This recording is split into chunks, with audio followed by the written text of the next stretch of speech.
Hello there, everyone, and welcome to another episode of the Strategy International podcast. This is the podcast produced for Strategy International, a global think tank that specializes on issues related to international policy, defense, security, economy, the environment, and much, much more, with a collection of a variety of experts from all over the world bringing their insight. Of course, you can visit the website for further information on www.strategyinternational.org, where you will find different opinion editorials and publications on a variety of issues. Speaking of experts, we have an amazing guest today, Dr. Ninetta Polemi. Thank you so much for coming on the podcast. Thank you very much, and I'm honored for this invitation. So I look forward to this podcast. Actually, it's my first one, so well, okay. there's a first for everything. So there's a first for everything. So we're glad that your first podcast is with Strategy International. I'm really, really excited, and I'll tell you why. Because when our common friend and CEO of Strategy International sent me your bio, and I was reading it, which we're going to go over because it's really, really impressive. I was really excited to meet with you because you are an expert in a topic that intrigues many people, including myself, yet I personally have very little knowledge about it. And I'd love to pick your brain on exactly what it is, how it's evolved, and how countries and governments are working around it. We're going to talk about cybersecurity and cyberterrorism, something that in the last couple of years has become, in my opinion, the center of attention. But before we get to that, let me, bear with me for a second, because your biography here is really, really impressive. You are a cybersecurity professor at the University of Piraeus in Athens. You've been the program manager and policy officer in the European Commission. You obtained your PhD in applied mathematics at the City University of New York, where you also taught and researched. Following that, you went to l'Université Libre de Bruxelles. You have over 150 publications on this topic, on security specifically. You've organized numerous scientific and policy cybersecurity events. You are, in my opinion, the best person to talk about this. But before we get into it, I just want to pick your brain. How is this a topic that interested you? How did you manage to follow into this field? Well, actually, as you just read, I started with applied mathematics. My PhD is on coding theory and cryptography. And following Shannon's steps, who is the father of cryptography, actually, the next step is to go to cybersecurity, to security, actually. So I followed that path. Interests me because it combines, first of all, the background is mathematics. Very few people know it's not only intrusion detection systems and sniffers and network analysis tools. These are the tools, but the background of security is indeed cryptography. So it was an evolution that I followed the evolution of the subject. I want to get into that topic because it feels to me that, ever since 9/11 happened, everything seemed to change, right? Suddenly, even though terrorism, has been around, in different types of forms for hundreds of years, suddenly after the attacks in New York, everyone was sensitized to what was being perceived as perhaps the biggest and realest threat for civilians everywhere and anywhere. Do you feel like that was a new chapter where terrorism started to become a little bit more sophisticated? Well, digitalization actually brings this new actually subject of cybersecurity and cyber defense, the more the introduction of new technologies like blockchain, artificial intelligence, distributed systems. As the technologies evolve, of course, they come with threats. Threats at all levels, at the physical layer, like physical infrastructures, buildings, data centers, and so on. And then, of course, we have attacks and threats, the telecom layer, networks. We have all type of networks these days, from internet to ad hoc networks to satellite networks, telecom equipment. So there are threats for this new technology, if you like. And then we have the various IT technology, servers, systems, ERPs that we use all the time in any company, in any organization, in any digital infrastructure. Then you have services, digital services, whether they are electronic services, mobile services, satellite services, and we will see satellite commerce will evolve and will progress over the years. And of course, we have threats in the digital services, how they are set up, from process down to how the data are being stored, being stored. And then we have data. 30 years ago, the only data we had in mind were physical data stored in a locker, in a closet. Yeah, in a file but now cabinet. we have exactly file cabinet. These were the nice, good days, and but now we have data from everywhere. Your smart refrigerator, your smart appliances provide data that we collect, we analyze, we store, we communicate this data. So we have this plethora of data that are feeding our services, are feeding our algorithms. And then, of course, we have this new hype of artificial intelligence. But, of course, artificial intelligence is from the 50s. But what makes a difference is, first of all, this plethora of data we have from all different sources. As I said, smart appliances, surveillance systems,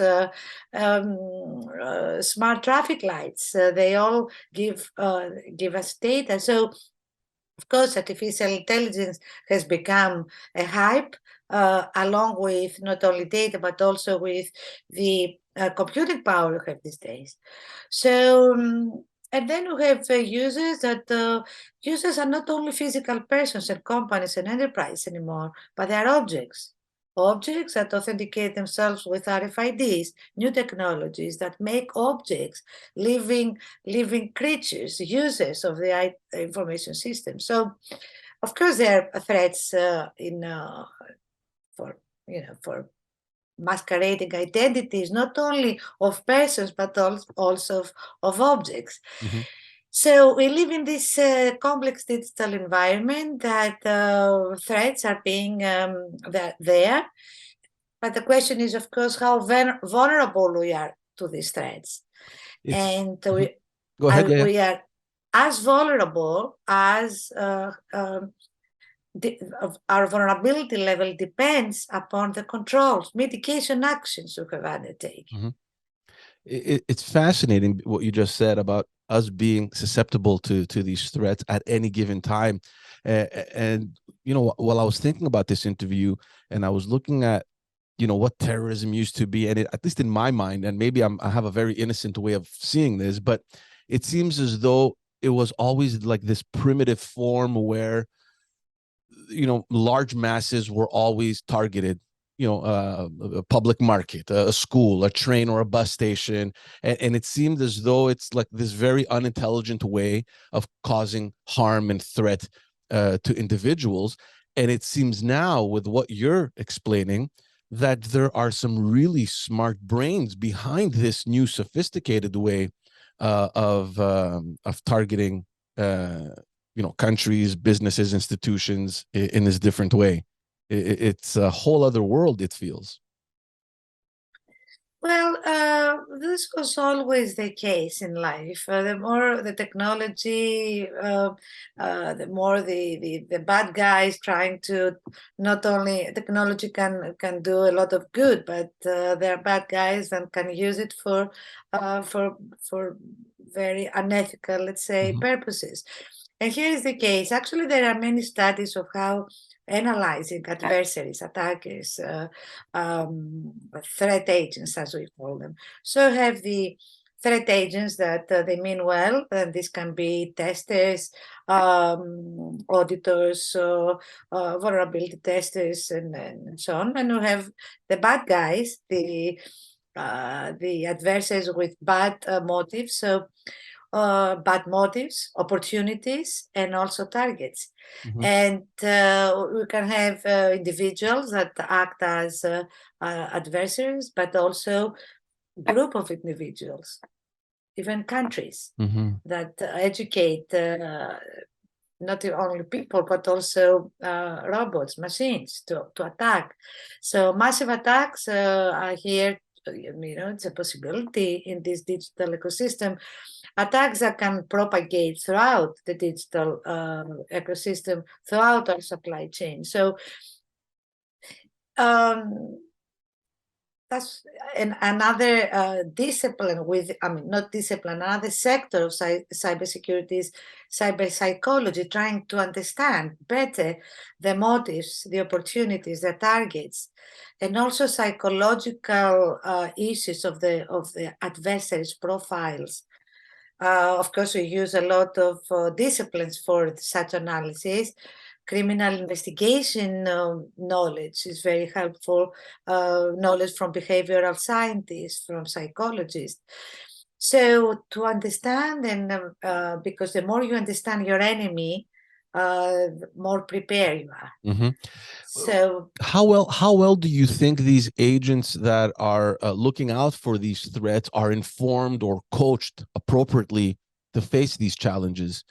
It is relatively a newer thing. I mean, technology is evolving exponentially. You're talking about law enforcement and all these agents are obviously they're aware of these threats. How prepared are they, and how well knowledged are they on the matter to face these challenges? Well, that's why I said before, we categorize the adversaries in terms of motives, capabilities, and opportunities. So capabilities, what type of skills they have, what type of computing power they have available, what type of collaborations they are building with at national level, at international level, and so on. We know dark web is the meeting point for many bad actions. So depending on the maturity level of the profile of the adversary, as we call it, we can have a high school hacker that, well, its motive is to probably have fun and just hack one web page. But we can have a national adversary that the motive is, it can be terrorism, cybercrime, it can be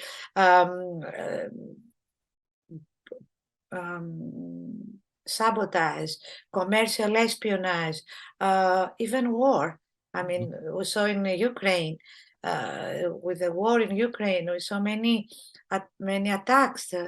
Why? Because cyber war is here. I mean, the war will not only be a physical, will not use physical means only, but also cyber means. And we see this all the time.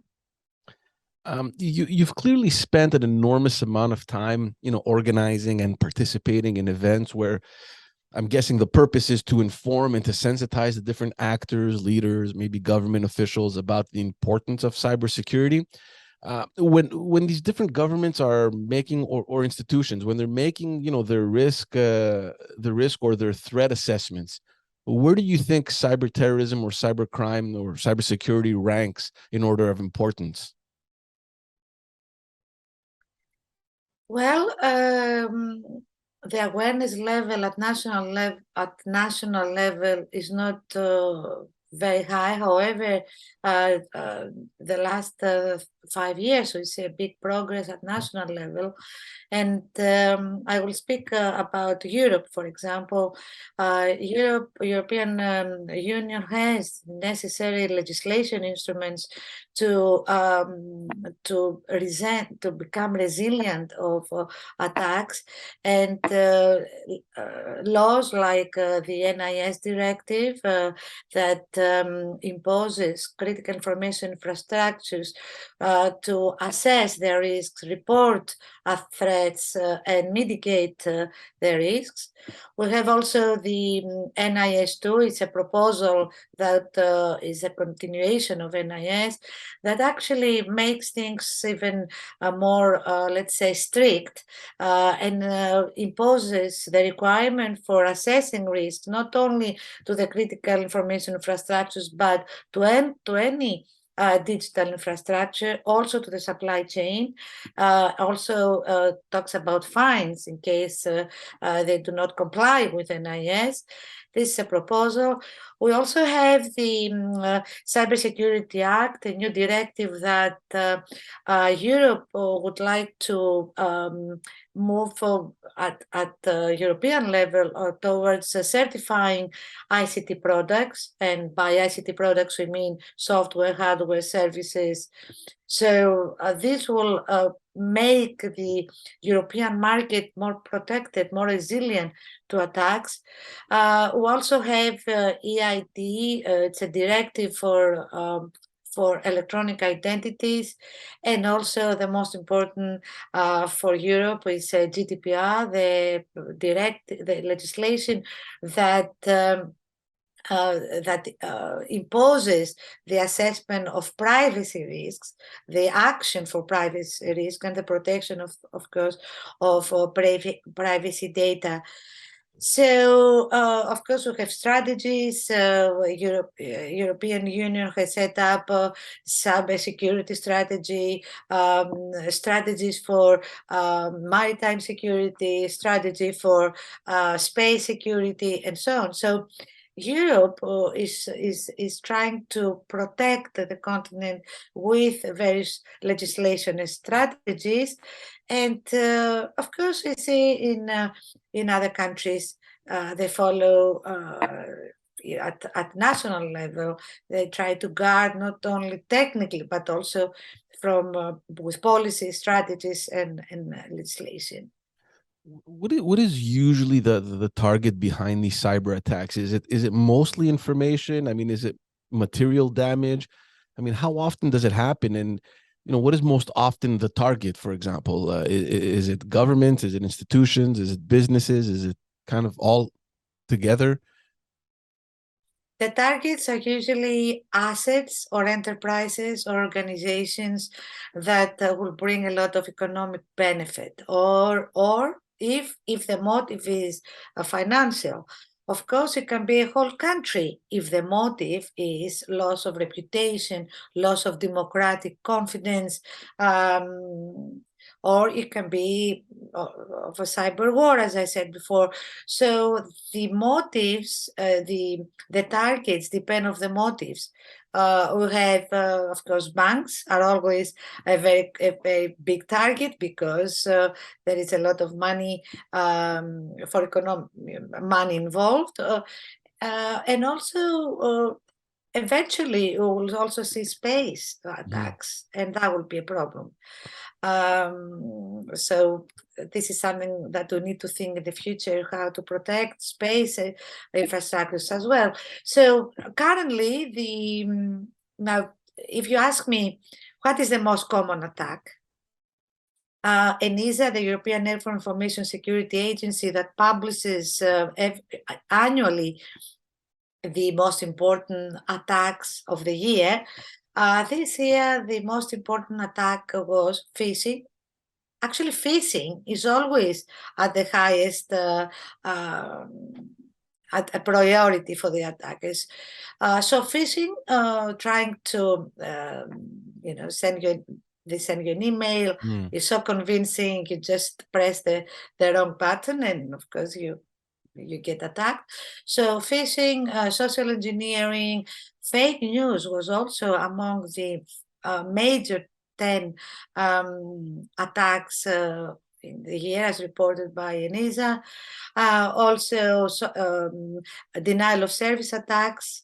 That was another big attack. So, but we see this attack, especially phishing. It's an attack that we see every year to hold the price. Mm-hmm. How does one prepare, for cyber counter attacks or cyber counterterrorism, if you want? What do governments or institutions or even business do to avoid being cyber attacked? Well, actually, the mitigation actions need to be legal. As I said, in Europe, we have the legal instruments to make Europe more resilient to attack. So legal instruments is one, a major mitigation action at national level. Then we have, of course, the policies and strategies, and then we have technology. So first of all, the infrastructures need to definitely assess and identify their risks, undertake controls continuously. It's not they don't do it once and they forget about it. So cybersecurity has a whole it's a continuous concern. It has this continuous life cycle. So whenever something changes within the infrastructure, they need to restart the assessment, the undertaking of controls, and so on. So preparation is a very big step, and preparation means assessing risks, take controls. So at the preparation level. Now, if you are prepared, and still, of course, you cannot 100% security does not exist. You will be vulnerable somewhere. Let's suppose you have an incident. You need to. The next step an enterprise needs to follow is, of course, to be prepared for incidents, to have an incident management system in place, a team, whether it is in-house or outsourced, a team that will definitely monitor continuously the infrastructure, the network, and so on. Forecast the event, monitor, and then in case of an incident, be able to analyze the incident, be able to respond fast in responding, in mitigating an incident, and if something damage is so damaging, well, they need to have a business continuity plan and a disaster recovery plan in place and activate it immediately in order to recover. So to outline this, we need to better prepare our infrastructures by assessing risk, take controls, and also have an incident handling, incident management department, center, subcontractor, whatever, to be able to manage any security incident. And you're saying that these strategies are becoming more and more frequent, whether it's in government or in institutions. I mean, it's becoming more and more of a predominant issue that these actors are looking into more seriously. Well, I at least in Europe, as I said, NIS and NIS2, these two legislation impose critical infrastructures, but also providers of essential services, which health, maritime, transport, all operators, also supply chain providers in the future, they are imposed to assess their risk, they are imposed to undertake controls, they are illegal if they don't. So this is very important. Having fines also is very important. And so you mentioned before the conflict in Russia and Ukraine, and we have seen numerous cyber attacks in that ongoing war. Do you think that cyber attacks have taken or perhaps will take a more central role in modern warfare? Absolutely. That will be the war. The cyber war will be the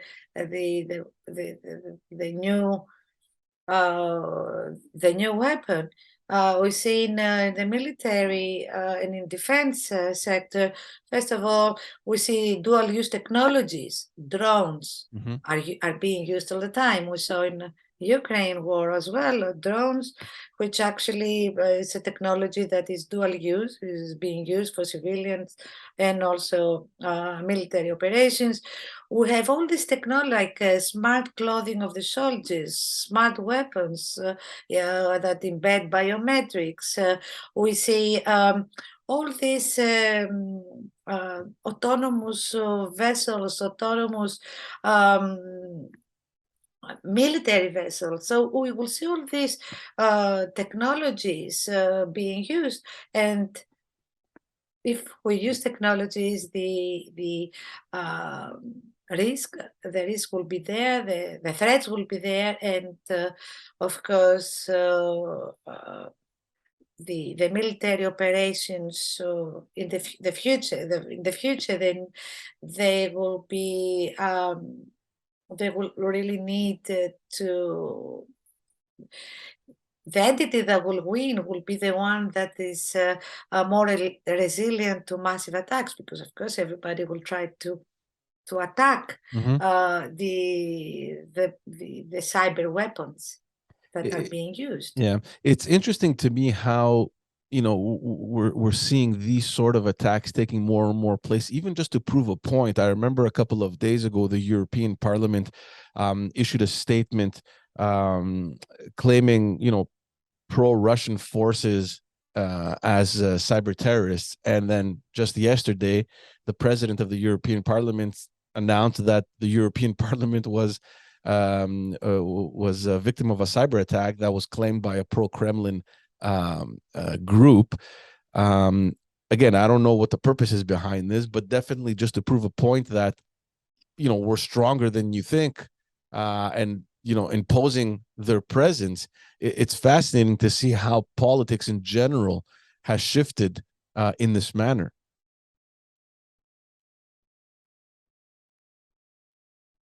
Well, there are many other hostile countries that have attacked Europe.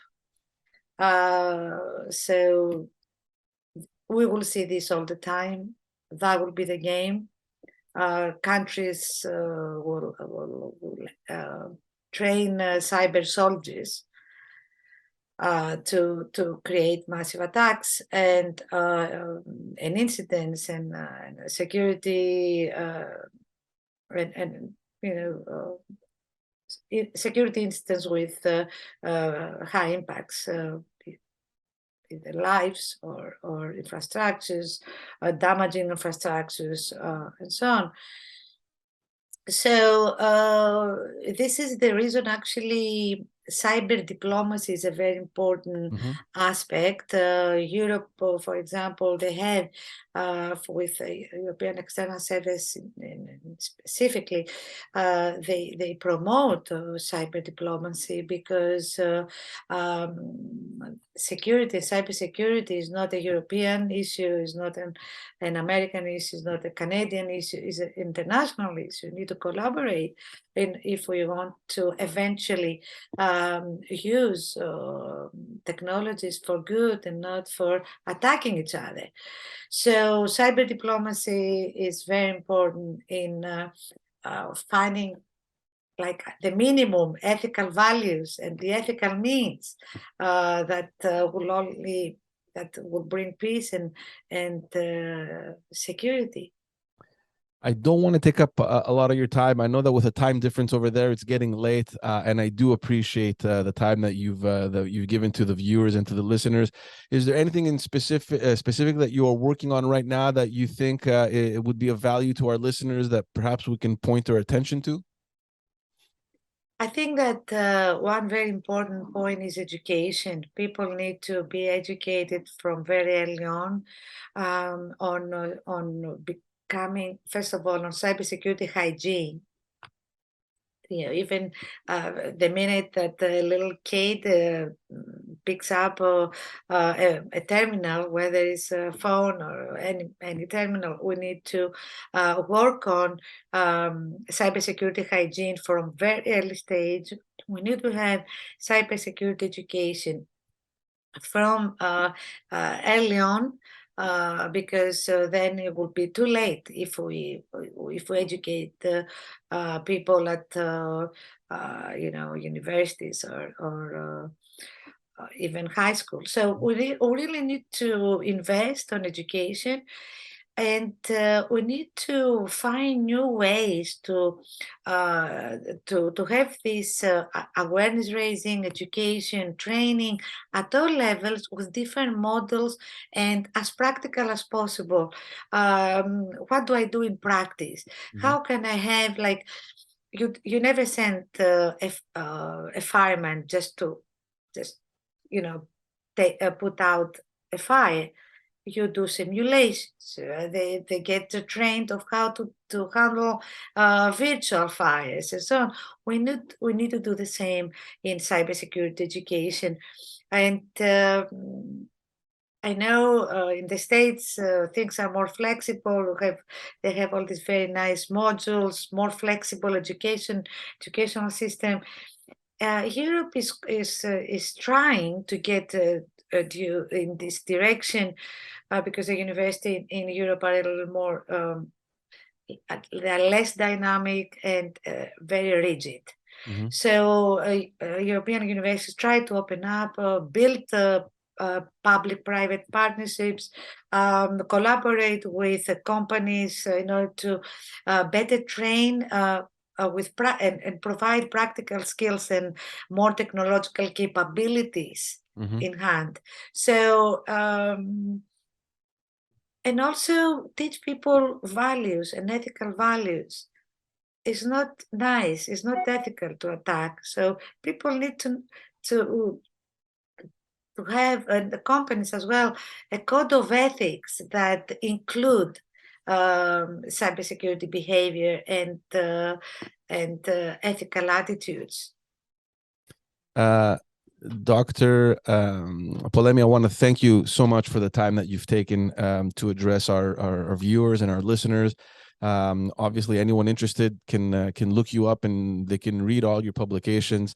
And of course, if they want to read further information, always, they can visit the Strategy International website, strategyinternational.org, where there are numerous publications on a variety of topics. Thank you so much again. I really appreciate your time and the value that you've given to our viewers and our listeners. Thank you very much, and thank you for this invitation. Take care.